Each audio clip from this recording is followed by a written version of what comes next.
Good morning students. Class 4 subject है आपका व्याकरण कुटीर। व्याकरण कुटीर में हम पढ़ रहे थे चैप्टर 3 में आज हम पढ़ेंगे रचना के आधार पर वाक्य के भेद।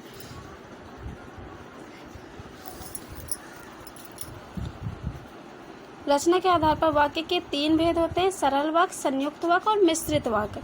सरल वाक्य ऐसे वाक्य जिनमें एक ही क्रिया एवं काल एक ही कर्ता होता है, या जिन वाक्यों में उद्देश्य एवं एक उद्देश्य और एक ही विधेय होता है, वो वाक्य सरल वाक्य कहलाते हैं। कहते ऐसे वाक्य जिसमें एक ही क्रिया और एक ही कर्ता होता है और एक उद्देश्य और एक विधेय होता है, सरल वाक्य कहलाते हैं। जैसे रोहन खेलता है, मीता दौड़ती है, सीता खाना खाती है, संगीता चलती है। इसमें एक उद्देश्य हो गया और एक विधेय हो गया। उद्देश्य हमारा ये हो गया और ये विधेय हो गया। और क्रिया हमारा खेलना, दौड़ना, खाना और चलना एक ही क्रिया है और कर्ता भी एक ही है। रोहन, गीता, सीता, संगीता एक है ना।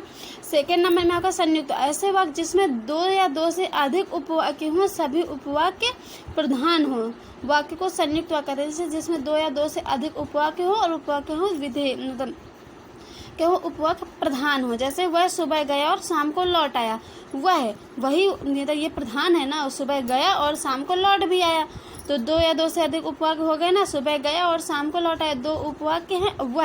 वह हमारा प्रधान है ना। वह सुबह गया और शाम को लौट आया। दिन ढल गया और अंधेरा बढ़ने लगा। सत्य बोलो पर असत्य नहीं। मैंने बहुत परिश्रम किया, इसलिए सफल हो गया। मिश्रित वाक्य ऐसे वाक्य जिनमें सरल वाक्य के साथ साथ कोई दूसरा उपवाक्य हो और मिश्र वाक्य कहलाते हैं।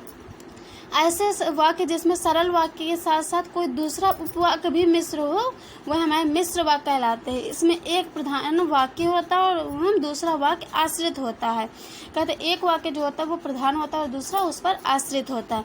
जैसे जो लड़का कमरे में बैठा है वह मेरा भाई है। कहते जो लड़का, जैसे हमारे साथ कोई कमरे में बैठा, जो लड़का कमरे में बैठा वह मेरा भाई है। तो क्या हुआ, वह जो लड़का बैठा कमरे वो प्रधान है, लेकिन क्या दूसरे पर आश्रित है, उसका भाई है ना, मेरा भाई। यदि परिश्रम करोगे तो ही उतरे, परिश्रम करोगे तभी सफल होगे, तो नहीं तो नहीं होगे। मैं जानता हूँ कि तुम्हारे अक्षर अच्छे नहीं बनते। क्या वो जानता है कि तुम्हारे अक्षर जो हैं अच्छे नहीं बनते हैं। वाक्य परिवर्तन जिस वाक्य को दूसरे वाक्य में बिना अर्थ बदले परिवर्तित करने की प्रक्रिया को परिवर्तन करेगा। यदि कोई वाक्य है उसको दूसरे वाक्य में परिवर्तन किया जाता है बिना अर्थ बदले, तो वह हमारा वाक्य परिवर्तन कहलाता है।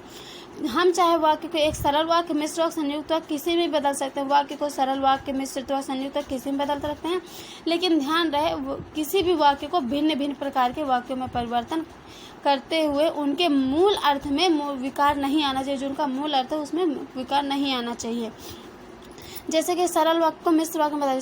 सरल वाक्य अच्छे लड़के परिश्रमी होते हैं। कहते हैं जो लड़के अच्छे होते हैं वे परिश्रमी होते हैं। मिश्र वाक्य कहलाते हैं। तो अर्थ हमारा वही निकल रहा है ना, अर्थ नहीं हमारा बदल रहा है।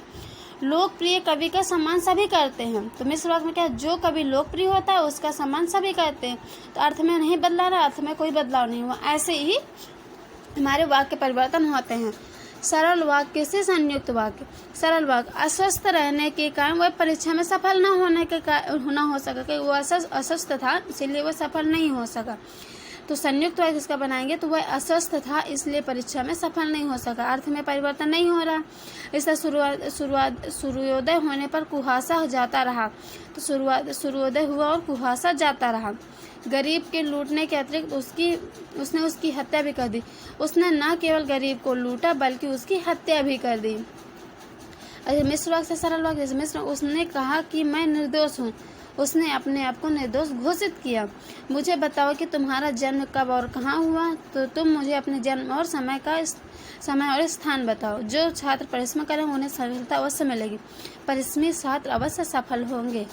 That's all for today. Next tomorrow. Thank you.